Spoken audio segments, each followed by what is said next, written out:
রাষ্ট্রপতি শাসন হবে, রাষ্ট্রপতি শাসন হবে, এটা রাষ্ট্রপতি শাসন থেকে কয়েক ধাপ বেশি হচ্ছে। এই পরিবর্তনটাকে ভয় পাওয়ার কোনো কারণ নেই, বরঞ্চ ভয় পাওয়া উচিত এই 4 তারিখের পরিবর্তনটাকে। তারপর কি হবে?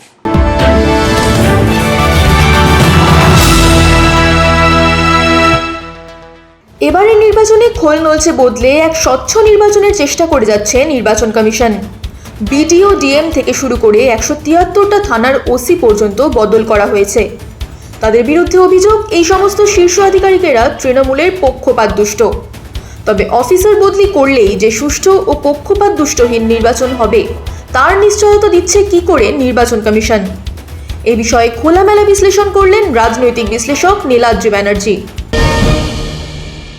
এই যে নির্বাচন commission BDO, returning officer, DM, OC এদের বদলি করলো, এদের ভূমিকা কি? এই সমস্ত অফিসারদের ভূমিকা কি? আমরা প্রথমেই জিজ্ঞেস করে নেব বিডিওর ভূমিকাটা কি?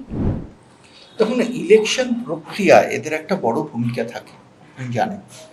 এবং এই ইলেকশন প্রক্রিয়ার মধ্যে একদিকে যেমন এসআইআর এর যে কাজ চলছে, যেটা শেষ হয়েছে, দ্বিতীয়ত হয়েছে যেটা হচ্ছে নির্বাচন যখন হয় প্রশাসনের একটা বড় ভূমিকা থাকে আইন শৃঙ্খলা রক্ষায়, এবং তৃতীয়ত গণনা, এবং তিনটে ক্ষেত্রেই এদের একটা বড় ভূমিকা থাকে। এটাই তো অস্বীকার করার কোনো জায়গা নেই। এটা টিম গেম, পুলিশ এবং প্রশাসন একসাথে কাজ করে। যদি একতরফা বদলি হয়, যদি দেখি যে একটা সেগমেন্টকে বদলি করলো আর একটা সেগমেন্টকে বদলি করলো না, একটা অসুবিধার সৃষ্টি হতে পারে।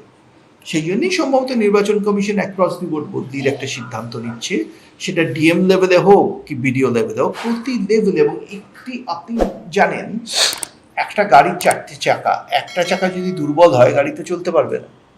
একটা চাকা বিডিও, একটা চাকা ডিএম, আর একটা চাকা হয়তো অন্য কেউ, পুলিশের যিনি সুপার, তখন তাদের বদলি করার মধ্যে দিয়ে বা তাদের সরিয়ে দেওয়ার মধ্যে দিয়ে একটা নির্বাচনে যে গণতন্ত্রের উৎসব, এই উৎসবের যে গাড়িটা যাতে ঠিকভাবে চলতে পারে সেটাই নির্বাচন কমিশন নিশ্চিত করার চেষ্টা করছে। এর বাইরে কিছু নয়। আমার মনে হয় যে একটা পক্ষপাতদুষ্ট যাতে কোনো অফিসার না থাকেন সেটাই তারা চেষ্টা করছে। এবং এই অফিসাররা সবাই পশ্চিমবঙ্গ ক্যাডারের। সুতরাং তারা যদি পক্ষপাতদুষ্ট হন, যে প্রশ্নটা আপনি করছিলেন, তাহলে পশ্চিমবঙ্গ পুলিশ ক্যাডারে, পশ্চিমবঙ্গ সিভিল সার্ভিসে তারা কি করে আছেন, WBCS এ কি করে আছেন? সুতরাং এটা আমরা ধরেই নিতে পারি যে তার সম্ভবত পক্ষপাতদুষ্ট নন। বাইরে থেকে অফিসার কিন্তু আনা হচ্ছে না এখন অব্দি, পশ্চিমবঙ্গের অফিসার তারা, যারা পশ্চিমবঙ্গটাকে ভালো করে জানেন, চেনেন। এই পরিবর্তনটাকে ভয় পাওয়ার কোনো কারণ নেই, বরঞ্চ ভয় পাওয়া উচিত এই 4 তারিখের পরিবর্তনটাকে। তারপর কি হবে?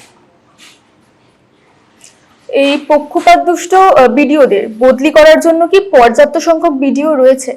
নিশ্চয়ই নির্বাচন কমিশনের রয়েছে, মনে করছেন। তাহলে কোন ভিত্তিতে এই বদলির সিদ্ধান্ত নেওয়া হয়েছে? বদলির সিদ্ধান্ত নেওয়া হয়েছে কোন ভিত্তিতে নির্বাচন কমিশন বলতে পারবেন। আমি একজন বিশ্লেষক হিসেবে বলতে পারি তাদেরই বদলি করা হচ্ছে যাদের নির্বাচন কমিশন চটি চাটা বিডিও বলে মনে করেছেন। আবার বলছি, চটি চাটা পুলিশ, চটি চাটা বিডিও, যাদের মনে করেছেন তাদের বদলি করেছেন, এবং নিশ্চয়ই এভিডেন্সের ভিত্তিতে মনে করেছেন। এটা নির্বাচন কমিশনের সংবিধান মতো সিদ্ধান্ত নেওয়ার অধিকার আছে। মমতা বন্দ্যোপাধ্যায়ের সরকার যখন কাউকে বিডিও বানান, কোন ভিত্তিতে তিনি করেন? এই প্রশ্ন কি করেন আপনারা? কোন ভিত্তিতে কলকাতার পুলিশ কমিশনার করা হলো? কোন ভিত্তিতে নন্দিনী চক্রবর্তীকে এত মানুষকে ডিঙিয়ে রাজ্যের চিফ সেক্রেটারি করা হলো? এই প্রশ্ন তো করেন না।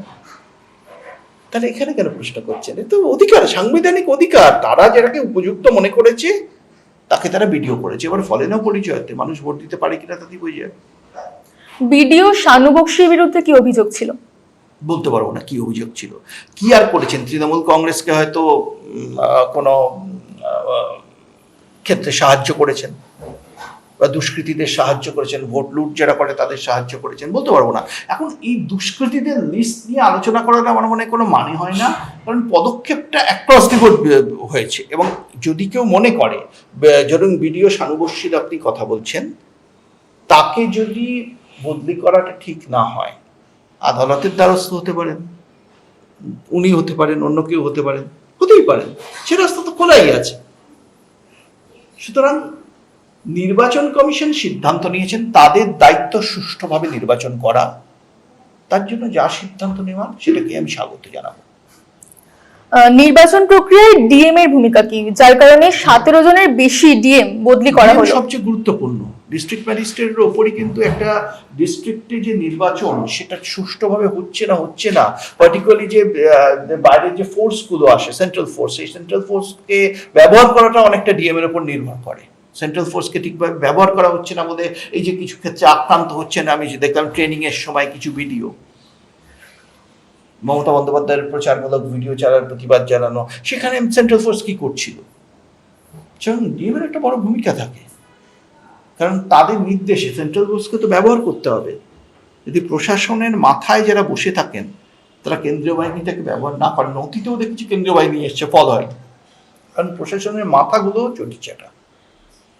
এখন এদের সরিয়ে দেওয়াই টনক নড়েছে, এবং এটা যেটা হচ্ছে কেউ ভয় পাচ্ছে না রাষ্ট্রপতি শাসন হবে, রাষ্ট্রপতি শাসন হবে, এটা রাষ্ট্রপতি শাসন থেকে কয়েক ধাপ বেশি হচ্ছে, এবং তাতেই শাসকের ঘুম উড়ে গেছে।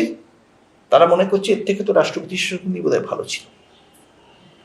এই যে 17 জন ডিএম কে বদলি করা হয়েছে, তাদের কিভাবে পক্ষপাত দুষ্ট বলে চিহ্নিত করা হয়েছে? তারা পক্ষপাত দুষ্ট বলে চিহ্নিত হয়েছেন কিভাবে নির্বাচন কমিশনই বলতে পারবেন, কিন্তু মানুষের চোখে, সাধারণ মানুষের চোখে বারবার এইসব ডিএমরা যখন তৃণমূলের কর্মীরা, কোনো নেতারা উস্কানিমূলক বক্তব্য রেখেছেন, তাদের বিরুদ্ধে কোনো ব্যবস্থা নেওয়ার কোনো উদ্যোগ নেননি।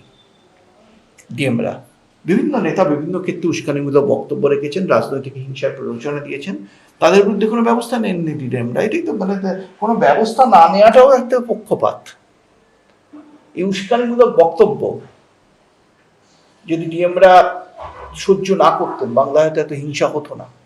সুতরাং হিংসার দায় তো ডিএমদেরও নিতে হবে। 70 জন রিটার্নিং অফিসারকেও বদলি করা হয়েছে, তাদের কেন বদল করা হলো? রিটার্নিং অফিসাররা তো সবচেয়ে গুরুত্বপূর্ণ নির্বাচন প্রক্রিয়ার মধ্যে। রিটার্নিং অফিসাররা যদি থেকে যান তাহলে তো সোর্সের মধ্যেই ভূত থেকে যাবে। সুতরাং যদি আপনি ডিএম কে বদলি করেন, রিটার্নিং অফিসার থেকে গেলেন, নিচুর তলে আপনার উঁচু লেভেলেও পরিবর্তন হচ্ছে, নিচু লেভেলেও হচ্ছে, আবার সেন্ট্রাল ফোর্সও থাকছে। সুতরাং একটা 360 ডিগ্রি পরিবর্তন আমি দেখতে পাচ্ছি এখানে। প্রশাসনটাই আমূল বদলে দেওয়া হচ্ছে। এই জন্য আমি বলছি রাষ্ট্রপতি শাসনের কয়েক ধাপ আগে এটা হয়ে গেছে। রাষ্ট্রপতি এখন শাসক দল প্রার্থনা করছে রাষ্ট্রপতি শাসন হোক, আমরা বেঁচে নেব, অন্তত সমাজ সবাই পাবো গুছিয়ে নেওয়ার যে অবস্থা। নির্বাচন কমিশন এবার যেভাবে কড়াকড়ি করেছে ভোটের জন্য, মানে এই যে বদলি করা এত অফিসারদের, দেন বুথে সিসিটিভি ক্যামেরা লাগানো থাকতে এতদিন, এবার 3টে নতুন কোম্পানি এসছে, জওয়ানদের গায়েতে বডি ক্যাম থাকবে, তো এত কিছুর পরে এবারের নির্বাচন কিভাবে ভিন্ন হতে চলেছে? এবারের নির্বাচনে মানুষ ভোট দিতে পারবে। মানুষ কাকে ভোট দেবে? মানুষ, আমি বলতাম না আবেগ আর অঙ্কের লড়াই। মানুষ যদি মনে করে যে চাকরির থেকে বেশি দিদির প্রতি তাদের আনুগত্য, মানুষ যদি মনে করে ধর্ষণ আটকানোর থেকে বেশি গুরুত্বপূর্ণ দিদির থাকা, মানুষ যদি মনে করে দুর্নীতির থেকে বড় হচ্ছে দিদি আমাদের মাথার উপর থাকবেন, দুর্নীতি থাকবেই, তাহলে তাই হবে। কিন্তু মানুষের মতটা গণতন্ত্রে প্রতিফলিত হওয়া উচিত।